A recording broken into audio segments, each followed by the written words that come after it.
Apa yang dimaksud dengan akidah salafi? Salafi itu, salaf diambil dari kata-kata salaf. Salafi orang yang ikuti para salaf.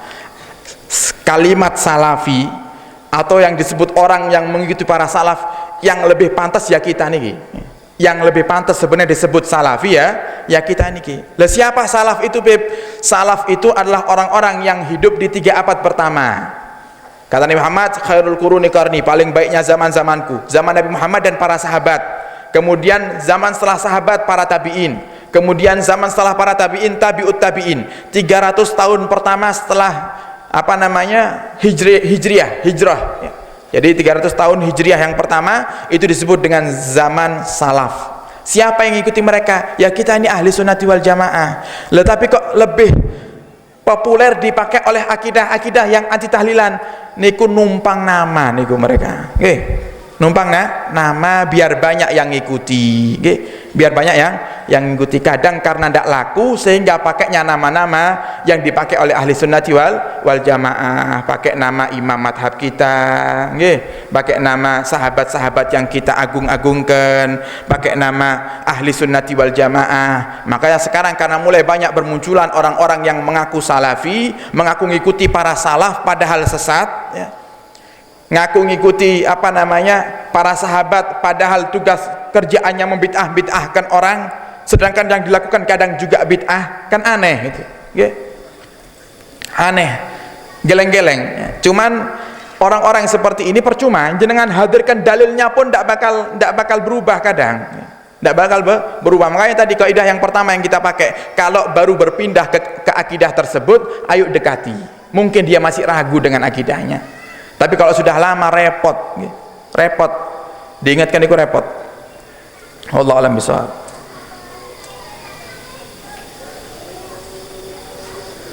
Masih berdosakah jika tiba-tiba bertemu dengan yang bukan mahram karena pengaruh dari sihir? Karena pengaruh dari sihir. Lah ini harus diyakinkan dulu. Ini sihir temenan apa sihir-sihiran nih? Nanti alasannya ketemu sama cewek, alasannya saya kena sihir ini, padahal tidak ada sihir, itu cuma alasan aja untuk nutupi kemaksiatannya. Dalam hatinya aku kepingin ketemu tiap hari, cuman supaya tidak dipandang jelek sama tetangga, saya tak keluar-keluar kalau saya ini tersihir sama dia. Jadi jenengan yang tahu, kamu yang tahu, dengan pertanyaanmu kamu tersihir apa tidak, dan kamu yang bisa membedakan antara tersihir dan tidaknya. Dan kamu perlu ingat, kalau bertemu dengan yang bukan mahram, berduaan dengan yang bukan mahram itu adalah haram, Amalan apa yang harus dibaca untuk membentengi diri dari sihir? Perbanyak baca ayat kursi, atau baca surat Al-Falaq dan An-Nas, Al-Mu'awwidhatain. Makanya disebut Al-Mu'awwidhatain, 2 surat yang bisa menjaga kita dari hal-hal yang tidak kita inginkan.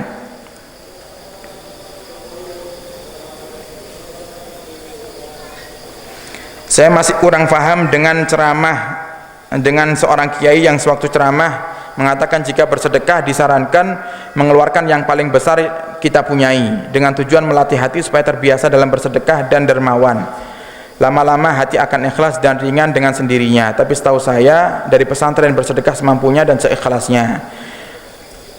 Jadi sedekah itu, kata Allah dalam Al-Quran, lan tanalul birra hatta tunfiqu mimma tuhibbun. Tidak akan mendapatkan suatu kebaikan jika kamu belum bisa mengeluarkan apa yang paling kamu cintai. Apa yang paling kamu cintai.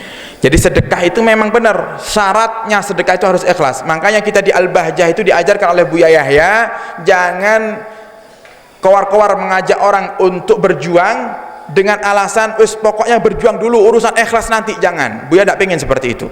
Buya lebih senang masuknya dana infak itu walaupun 1.000 rupiah tapi ikhlas, itu Buya lebih senang.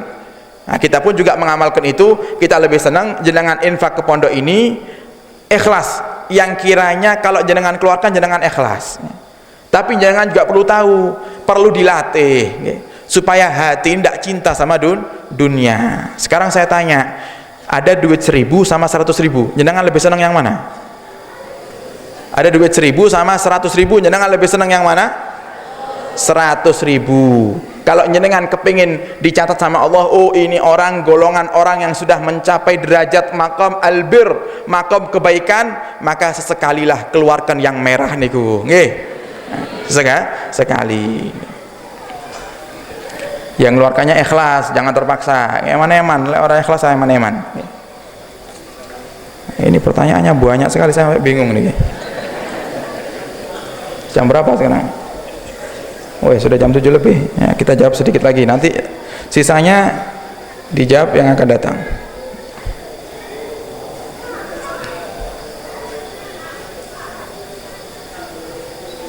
Saya mempunyai tanah warisan yang saya niatkan untuk wakaf ke sebuah masjid. Oleh masjid disarankan untuk dijual dan uangnya untuk membeli tanah di tempat lain. Saya memberitahu kakak saya karena surat tanah masih atas nama orang tua dan beliau yang pegang. Tapi dalam bulan-bulan berikutnya ada satu masjid lain dan pondok pesantren yang membutuhkan dana dalam jumlah besar dan mendesak rencana tanah tersebut saya jual dan hasilnya saya bagi 3. Tapi yang menjadi masalah, tanpa sepengetahuan saya dan tanpa ada kesepakatan harga tanah saya tersebut dibeli oleh kakak saya dengan cara diangsur dan sudah diberikan uangnya semua ke masjid pertama. Hal tersebut sudah berlangsung lama. Jadi warisan itu harus dibagi dulu. Nah, ini namanya warisannya diambangkan, dijadikan ngambang tidak jelas. Jenengan dapat jatah berapa dari tanah niku, kakak dapat berapa, itu harus dijelaskan terlebih dahulu. Dan si kakak kalau bagian warisannya belum jelas, tidak boleh menjual, haram niku, karena bukan haknya.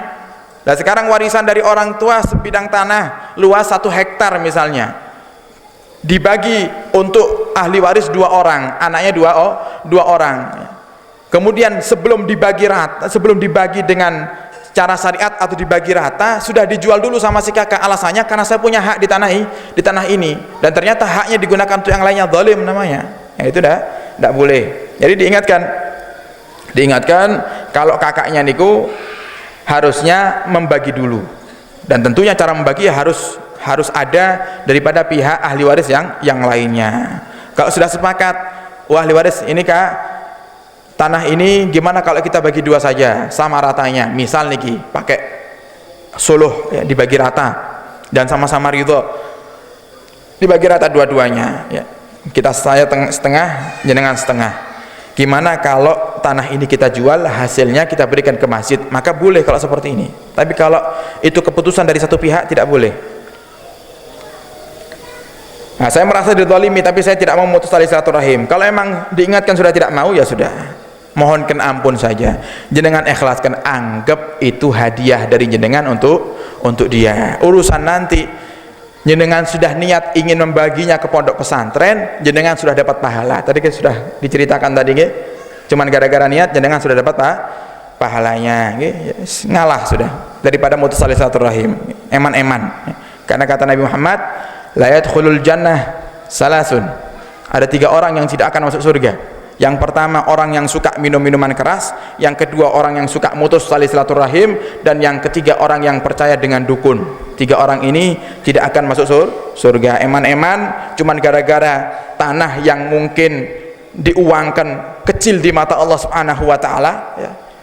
Anda mutus tali silaturahim, Anda dijauhkan dari surga, eman-eman. Ngalah. Yang sabar.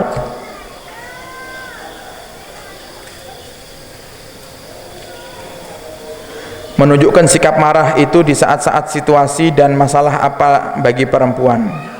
Karena saya mudah sekali marah. Marah itu tidak mutlak haram.